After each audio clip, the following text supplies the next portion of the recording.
আওয়ামী লীগ খুব শীঘ্রই 50 লাখ লোকের সমাবেশ করবে ঢাকাতে। শেখ হাসিনা ভারতে বসে নেই, তিনি তার কাজ করতেছেন। আমাদের কাজ আমাদের করতে হবে।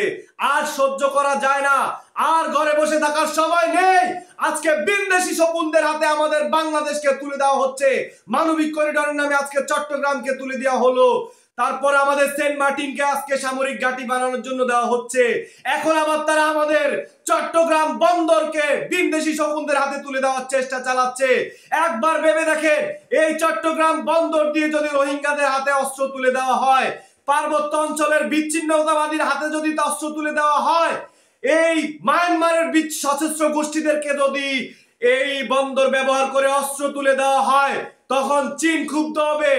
বাংলাদেশ হবে আরেকটা ভয়াবহ যুদ্ধক্ষেত্র। এ দেশকে আমরা সিরিয়া হতে দিব না, লিবিয়া হতে দিব না, প্যালেস্টাইনের মতো আমরা হতে দিতে পারি না। আমাদের সন্তানদের উপর বম্বিং করা হবে। আমাদের সন্তানের দর্শিত মুখ আমাদের দেখতে হবে। আমাদের সন্তানের রক্ত মাখা লাশ আমাদের কাঁধে নিতে হবে। আজকে যদি আমরা ঘরে বসে থাকি, তাই আর ঘরে বসে থাকার সময় নেই। যেভাবে পারেন প্রতিবাদ করে তুলেন, প্রতিহত করেন তাদের। আজকে বাংলাদেশটাকে তারা নিজেদের ক্ষমতার খায়েশের জন্য বিদেশি শকুনদের হাতে তুলে দিচ্ছে। কারণ তারা জানে তাদের জনগণের ম্যান্ডেট নাই, প্রশাসন তাদের কথা শুনছে না। বিদেশি শকুনদের দিয়ে আজকে তারা ক্ষমতায় থাকতে চায়। আজকে বাংলাদেশের শেয়ার বাজার ধ্বংস। 90,000 কোটি টাকা গত কয়েক মাসে লুটপাট হয়েছে শেয়ার বাজার থেকে। বাংলাদেশ থেকে প্রায় 1,20,000 কোটি টাকার মতো পাচার হয়ে গেছে এই 9 মাসে। বাংলাদেশের লক্ষ লক্ষ শ্রমিক বেকার হয়ে যাচ্ছে, হাজার হাজার ইন্ডাস্ট্রি বন্ধ হয়ে যাচ্ছে। আজকে এই অবৈধ উপদেষ্টারা সেনাবাহিনীর বিরুদ্ধে ষড়যন্ত্র শুরু করছে। কারণ দেশপ্রেমিক সেনাবাহিনী দেশের 1 ইঞ্চি মাটি বিদেশি শকুনদের হাতে তুলে দিতে দিবে না। সেজন্য আজকে তারা সেনা প্রধানের বিরুদ্ধে, 3 বাহিনীর প্রধানের বিরুদ্ধে তারা ষড়যন্ত্র শুরু করছে। তাদেরকে আমরা জানিয়ে রাখতে চাই, বাংলাদেশ সেনাবাহিনীর পক্ষে আমরা আছি। বাংলাদেশ সেনাবাহিনী বাংলাদেশ বাঁচাতে যেহেতু সিদ্ধান্ত নিয়েছে, আমরা দেশপ্রেমিকরা প্রত্যেকেই বাংলাদেশ সেনাবাহিনীর সাথে আছি। আমরা 3 বাহিনীর প্রধানের সাথে আছি, আমরা পুলিশের সাথে আছি। আজকে এই অবৈধ উপদেষ্টারা পুলিশকে নির্দেশ দেয় আওয়ামী লীগকে নিশ্চিহ্ন করতে, আওয়ামী লীগের কর্মীদেরকে গ্রেফতার করতে, অথচ 3280 জন পুলিশ হত্যা করা হয়েছে। পুলিশ হত্যার বিচার করা তো দূরের কথা, একটা মামলা পর্যন্ত নেয় নাই। আজকে যে পুলিশরা আইন শৃঙ্খলা নিয়ন্ত্রণ করে, আইনের সেবা দিয়ে থাকে, আজকে এই পুলিশরা সেই আইনে বিচার পাচ্ছে না। এর থেকে অমানবিক আর কিছু হতে পারে না। শেখ হাসিনা খুব শীঘ্রই বাংলার জমিনে এসে 3280 জন পুলিশ হত্যার বিচার করবে ইনশাআল্লাহ। আজকে যারা লাফাচ্ছে আওয়ামী লীগের নেতা কর্মীদেরকে যেখানে সেখানে পেটাচ্ছে, তাদের ব্যবসা প্রতিষ্ঠান লুটপাট করছে, তাদেরও বিচার হবে ইনশাআল্লাহ বাংলার জমিনে। জননেত্রী শেখ হাসিনা বিভিন্ন জায়গা থেকে গ্রিন সিগন্যাল পেয়ে গেছেন। তিনি খুব শীঘ্রই বাংলাদেশে আসবেন এবং খুব শীঘ্রই তিনি ডিক্লেয়ার দিবেন 50 লাখ লোকের সমাবেশ হবে বাংলাদেশের ঢাকা শহরে। মনে রাখবেন, তাই সবাই প্রস্তুত থাকেন।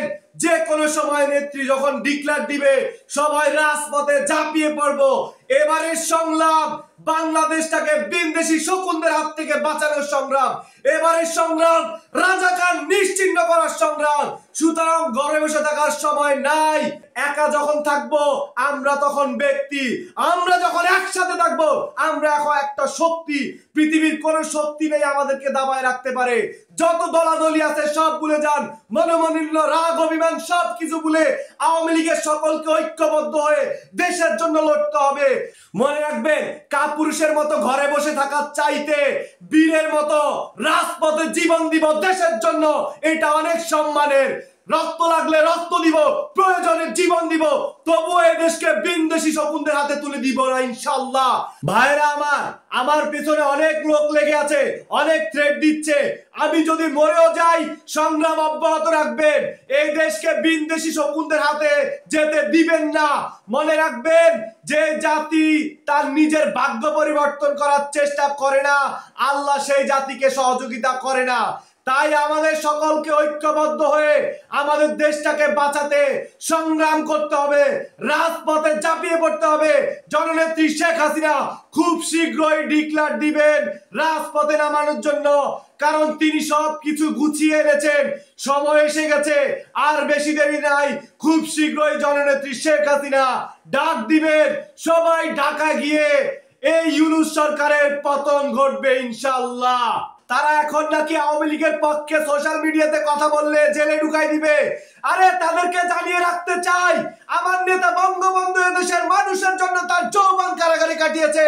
আমাদের জেলের ভয় দেখিয়ে লাভ নেই। বঙ্গবন্ধু সৈনিকরা দেশ বাঁচাতে প্রয়োজন জীবন দিতে প্রস্তুত। তাদের জেলের ভয় দেখিয়ে দাবায় রাখতে পারবে না।